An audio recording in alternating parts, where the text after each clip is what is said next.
Hello everyone, exam medicine channel में आप सभी का स्वागत है। बात करने वाले हैं हम इलाहाबाद विश्वविद्यालय नॉन टीचिंग भर्ती परीक्षा 2024 की। आप सभी लोग इधर बीच लगातार क्वेरी कर रहे हैं, कमेंट कर रहे हैं अपने रिज़ल्ट को लेकर और भी कुछ प्रक्रियाएं हैं उसके विषय में। तो उस वीडियो में आपको इसी के बारे में जानकारी देंगे, क्योंकि जब रिज़ल्ट की डेट नहीं आई, रिज़ल्ट नहीं आया, तो रोज़ रोज़ वीडियो बनाना भी ठीक नहीं है। इस वजह से मैंने आपको कोई भी अभी इधर बीच अपडेट नहीं दी है। लेकिन काफ़ी समय हो चुका है और जुलाई भी आ चुका है, जुलाई आखिरी है एकदम से। तो आप लोग को लग रहा है कि रिज़ल्ट आएगा या नहीं आएगा, या कब तक आने की संभावना है, उस पर बात करेंगे। साथ ही बात करेंगे कि क्या इस वर्ष यानी दिसंबर 2024 से पहले पूरी भर्ती प्रक्रिया हो जाएगी या नहीं, जितने भी पद निकाले गए थे सभी पूरे होंगे या नहीं, और जिन पदों पर डायरेक्ट स्किल टेस्ट होना है उसकी मेरिट कैसे बनेगी। और आप लोगों के ये भी कन्फ्यूज़न है कि जो स्किल टेस्ट होंगे वो क्वालिफाइंग नेचर्स के होंगे या तो उसमें नंबर मिलेगा। तो इस सब पर बात करने वाले हैं। यदि आप भी इस परीक्षा में जुड़े हैं तो ये वीडियो आपके लिए यूज़फुल हो सकती है। आइए देखते हैं। सबसे पहले बात करते हैं कि सभी रिजल्ट कब तक आ जाएंगे। तो देखिए, इलाहाबाद विश्वविद्यालय जो है, यहाँ पर कोई भी चीज़ कभी भी हो सकती है। मतलब कहने का ये है कि आज है आपकी 25 जुलाई, ठीक है। तो ये मत सोचिए कि जुलाई तो ख़त्म हो गया, अब जुलाई में तो आएगा नहीं, आ भी सकता है अभी, ठीक है। आपके पास 5 से 6 दिन है, 31 जुलाई तक का समय है। जुलाई में भी आ सकता है और अगस्त तक तो आ जाना चाहिए, ठीक है। जैसे मैंने हमेशा आपसे बताया था कि जब आपका रिजल्ट है जुलाई लास्ट या अगस्त में आएगा, तो जुलाई में भी ये उम्मीद मत छोड़िएगा कि नहीं आएगा, आ सकता है, ठीक है। आपने जैसे आप लोगों को मैंने बताया था कि जून में परीक्षा होगी, लेकिन आप लोग बोल रहे थे जून में नहीं होगी, अक्टूबर नवंबर में होगी, लेकिन परीक्षा हो गई।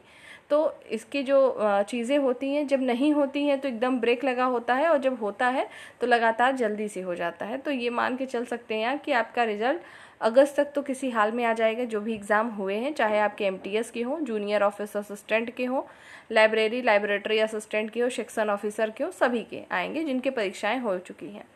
तो आप लोग इससे निश्चिंत रहिएगा। और अभी जुलाई में भी पूरी पॉसिबिलिटी है आने की। आएगा तो मैं भी चैनल के माध्यम से आपको सूचित करूंगी, या तो टेलीग्राम पर बता दिया जाएगा, या तो आप खुद से ऑफिशियल वेबसाइट इलाहाबाद यूनिवर्सिटी की चेक करते रहा करिए, ठीक है। तो वहाँ पर भी आपको देखने को मिलेगा। अब बात करें कि क्या इस वर्ष भर्ती प्रक्रिया पूरी हो जाएगी, क्योंकि बहुत सारे इसमें प्रोसेस होते हैं। जैसे कुछ के स्किल टेस्ट होंगे, जैसे जूनियर ऑफिस असिस्टेंट, लेबोरेटरी और लाइब्रेरी असिस्टेंट, और भी हैं data entry operator, computer operator, इन सब के जो हैं अभी स्किल टेस्ट होंगे, सब कुछ होना बाकी है। तो क्या हो पाएगा? तो हाँ, पूरी उम्मीद रखिएगा आप लोग कि 2024 से पहले भर्ती प्रक्रिया पूरी हो जाएगी। अभी क्यों नहीं हो रहा है, इतना लेट क्यों हो रहा है रिजल्ट के लिए? तो इसके कई कारण हैं। पहली बात तो कोई भी आयोग होता है, कोई भी यूनिवर्सिटी संस्थान होती है, तो शायद ही ऐसा होता है कि आज ही परीक्षा हुई, 15 दिन के अंदर रिजल्ट आ गया, ठीक है। बहुत रेयर होता है इस टाइम जो चीज़ें चल रही हैं। एक तो पहला कारण ये है, और दूसरा कारण ये है, आप सुन रहे होंगे इस समय एयू में, इलाहाबाद यूनिवर्सिटी में इस समय पीजी के जो है एंट्रेंस एग्ज़ाम चल रहे हैं, कुछ फॉर्म फिलअप हो रहे हैं। मतलब जो वहाँ पे कोर्सेज़ होते हैं, पढ़ाई के कोर्सेज़ होते हैं, लॉ के होते हैं और बाकी सबके, तो उसके एडमिशन चल रहे हैं सब कुछ। वैसे भी सत्र जो है 2024-25 का काफ़ी लेट हो चुका है, 2 से 3 महीने लेट चल रहा है। अब तक तो प्रक्रिया पूरी हो जानी चाहिए थी। तो अभी पूरा डिपार्टमेंट जो भी है इस समय उसी के काम में लगा हुआ है, इस वजह से भी आपका रिजल्ट जारी नहीं हो रहा है।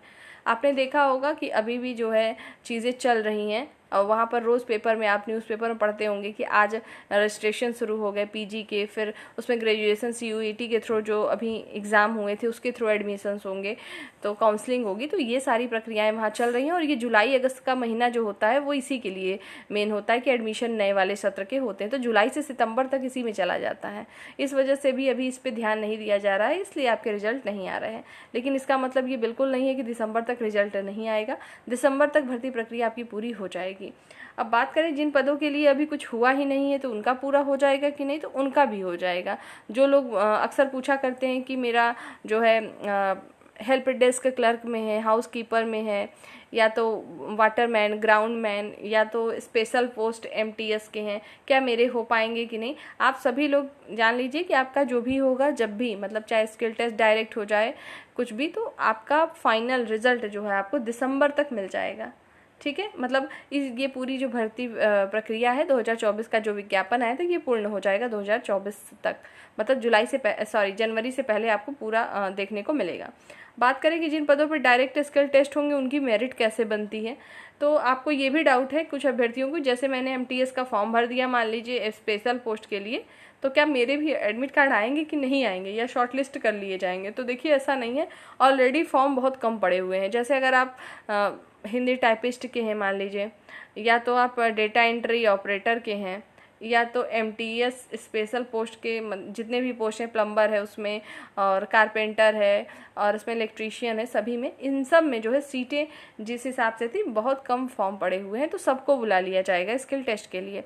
अब प्रॉब्लम ये फंस रही है कि कुछ में जो है एक्सपीरियंस मांगा गया था, तो आप लोग पूछते भी हैं कि मेरे पास एक्सपीरियंस नहीं है लेकिन मैंने फॉर्म भर दिया, तो क्या मेरा होगा फाइनल सिलेक्शन या नहीं होगा? तो दो चीज़ें हैं, देखिएगा, जैसे मान लीजिए कोई पोस्ट है उस पर एक्सपीरियंस मांगा है 2 साल का, ठीक है, एक्सपीरियंस भी मांगा है, या ऑप्शन लगा के आपको या तो एलिजिबिलिटी बता दी है कि ये एलिजिबिलिटी हो और आपके पास ये हो, तो या अगर लगा है तो दोनों में से मतलब या तो दोनों हो तो भी चलेगा, अगर एक है तो भी चलेगा। लेकिन अगर आपका केवल स्किल टेस्ट हो रहा है, अगर मान लीजिए 2 पर्सन है, पर्सन 1 है और 2 है, 2 लोग हैं यहाँ पर, ठीक है, तो एक के पास एक्सपीरियंस भी है और जो है एलिजिबिलिटी भी है, और एक के पास केवल एलिजिबिलिटी है, तो वरीयता तो इनको मिलेगी ना।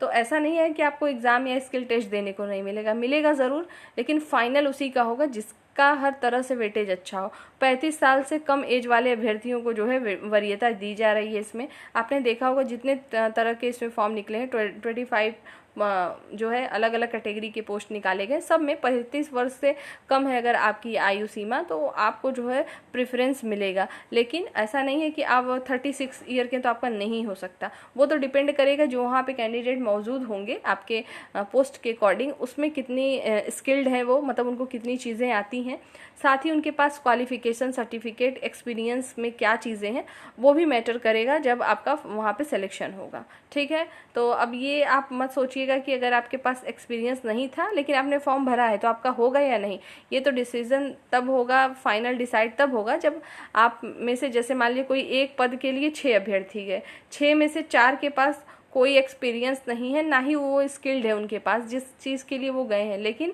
2 अभ्यर्थी ऐसे हैं जिनके पास स्किल्ड भी है और उनके पास सर्टिफिकेट भी है, तो उनका तो निश्चित है। अगर बात कर लेते हैं कि इसी में एक पोस्ट के लिए 6 अभ्यर्थी गए जिसमें से 4 के पास एक्सपीरियंस सर्टिफिकेट नहीं है, 2 के पास तो है, लेकिन इन 2 के पास, जिसके पास एक्सपीरियंस सर्टिफिकेट है उसको कुछ आता ही नहीं स्किल टेस्ट में, तो इनका कभी नहीं हो सकता, होगा तो इन्हीं 4 में से। तो आप लोग उम्मीद रखिए जब आपका होगा स्किल टेस्ट तभी आपको कन्फर्म होगा कि क्या चीज़ें होंगी। तो आपको ये बात समझ में अब आ रही होगी कि ये जो मेरिट का क्राइटेरिया होता है कैसे बनता है। मेरिट यहाँ पे कुछ अलग से नहीं बनेगी, आपको स्किल टेस्ट के लिए डॉक्यूमेंट वेरिफिकेशन भी सेम टाइम पे आपका हो जाता है, डीवी, ठीक है, उसी समय आपको बुलाया जाएगा, आपके डॉक्यूमेंट्स देखे जाएंगे, जिस पर्पज़ से आप वहाँ गए हैं, जैसे इलेक्ट्रीशियन के हैं आप सपोज करिए, मैकेनिक्स के हैं, या प्लम्बर का काम है आपका, और कारपेंटर का काम है, कुक्स का काम है, तो आपको जिस काम के लिए आप गए हैं वो आपको आना चाहिए।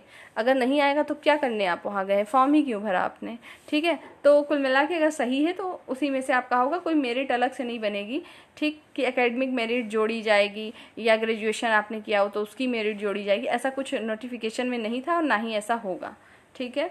दूसरी बात करें स्किल टेस्ट क्वालिफाइंग नंबर है या नंबर मिलेगा, तो पिछली बार जैसे मैंने बताया कि 100 नंबर का स्किल टेस्ट कराया गया था, किसका, जूनियर ऑफिस असिस्टेंट और जो है लैबोरेटरी असिस्टेंट का कराया गया था, और data entry operator, computer operator, section officer, सबके 100 नंबर के थे। लेकिन इसमें नंबर मिला था या नहीं मिला था, क्या हुआ था, ये फाइनल बताया नहीं गया था। आपके स्किल टेस्ट के जो है डायरेक्ट रिजल्ट आ गए थे 100 नंबर का टेस्ट लेने के बाद, लेकिन मुझे जहाँ तक लगता है ये 100 नंबर आपको नंबरिंग ही मिलती है, उसी के अकॉर्डिंग जो है आपका जो है मेरिट तैयार होता है। लेकिन नंबर इन्होंने फाइनल बताया नहीं था कि किसको 100 में से कितना मिला, बस एक रिजल्ट आया था। इस बार क्या हो सकता है वो तो सामने ही आएगा।